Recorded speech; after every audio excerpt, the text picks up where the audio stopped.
దేవునికి స్తోత్రం. ఈరోజు కల్వరి న్యాయాధిపతి అయిన దేవదేవుడైన యేసుక్రీస్తు ప్రభువారిక ఘనమైన వాగ్దానం. మన అతిక్రమ క్రియలను బట్టి అతడు గాయపరచబడెను, మన దోషములను బట్టి నలుగొట్టబడెను, మన సమానార్థమైన శిక్ష అతని మీద పడెను. అతడు పొందిన దెబ్బల చేత మనకు స్వస్థత కలుగుచున్నది. ప్రియ కల్వరి న్యాయాధిపతి అయిన దేవదేవుని పిల్లారా, ప్రభు అయిన యేసుక్రీస్తు నామములో మీ అందరికీ నా హృదయపూర్వకమైన శుభాభివందనాలు పరిశుద్ధాత్మదేవుడి పేరట తెలియపరుస్తున్నాను. యెషయా గ్రంథం 53:5లో ఈ చక్కని వాక్యము ద్వారా మనం బలం పొందగలుగుచున్నాం. నేడు మన అతిక్రమ క్రియలను బట్టి ఆ మహిమాస్వరూపుడు గాయపరచబడ్డాడు. క్రీస్తు పూర్వం ఇంచుమించు 900 సంవత్సరముల క్రితం జీవించిన ప్రవర్తయగు యెషయా తన ప్రవచన నేత్రములతో కల్వరి సిలువను చూచి మన అతిక్రమ క్రియలను బట్టి అతడు గాయపరచబడ్డని రాయిచున్నాడు. ఇందులో మన అని ఎవరిని గూర్చి చెప్పుచున్నాడు? మన అనున్నది పాత నిబంధన పరిశుద్ధులు మరియు కొత్త నిబంధన పరిశుద్ధులను సూచించున్నది. అది దేవుని ప్రజలైన ఇశ్రాయేలు మరియు అన్ని జనులైన మనకు సంబంధించిన ప్రభునందు నిద్రించిన వారు మరియు సజీవులమైండు మనకును సంబంధించింది. మనకు శిశువు పుట్టెను అని చెప్పిన ప్రవర్త మన అతిక్రమలను బట్టి అతడు గాయపరచబడెను అని చెప్పుచున్నాడు. సర్వలోక మానవాళి కొరకు ప్రభు అయిన యేసుక్రీస్తు గాయపరచబడ్డాడు. పాపములను అతిక్రమలను దేవుని ఉగ్రత తెచ్చుచున్నవి, దేవుని తీర్పును తెచ్చుచున్నవి, శిక్షను విధించుచున్నవి. పాపము చేయు మానవుడు ఆ శిక్షను అనుభవించవలసినదే. ప్రతి దేశమందు నేరస్తులకు విధించబడు శిక్ష సంబంధించిన చట్టములు కలవు, న్యాయస్థానములు కలవు. పాపం చేసిన నేరస్తులు పక్షమున వాదించు న్యాయవాదులు కలరు, వారిని విచారించు న్యాయమూర్తులు కలరు. చట్ట ప్రకారం వారిని బంధించి ఉంచుటకు చెరసాళ్ళు మరియు ఉరివేటకు ఉరికమ్మములు కూడా కలవు. ఆ ప్రకారమే పాపములకు శిక్ష విధించు పరలోక కోర్టు ఉన్నది. దేవుని బిడ్డలారా, పాపమును చూడనల్లని దేవుడు తానే నీతిగల న్యాయాధిపతిగా ఉన్నాడు. అక్కడ మానవుని పక్షముగా వాదించుటకు న్యాయవాదులు ఉండరు.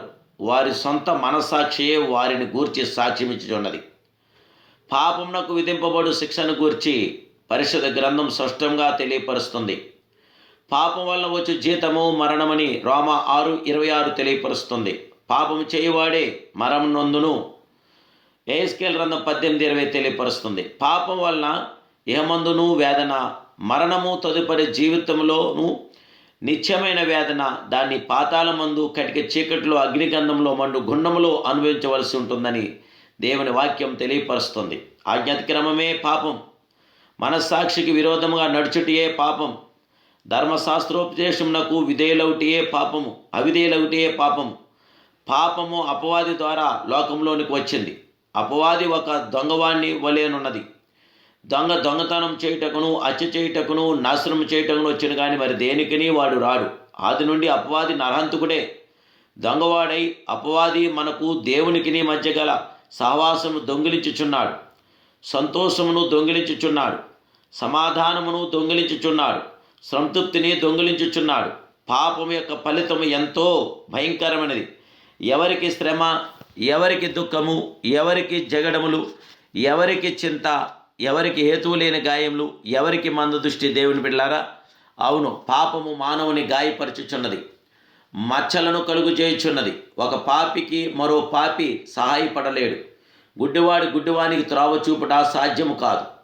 మనుషులుగా పుట్టిన వారందరూ పాపం చేసి దేవుని మహిమను కోల్పోయారు. అలాగైతే పాప పరిహారం ఎలాగూ జరుగును?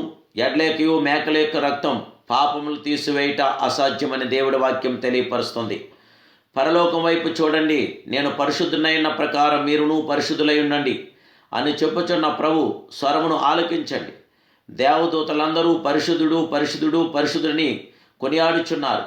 ఆయన మనకు ప్రాయశ్చిత్తం చేయుటకు తన పరిశుద్ధతను మనకు దయచేయుటకును పరలోకం నుండి దిగివచ్చిన మహిమాస్వరూపుడు, ఆత్మస్వరూపకు దేవుడు రక్తమాసంలో గలవాడే మన కొరకు ప్రత్యక్షమయ్యాడు. ఆయన జాలిపడు దేవుడు, మన కొరకు ప్రాణం పెట్టుటకు వచ్చిన మహిమానుతుడు.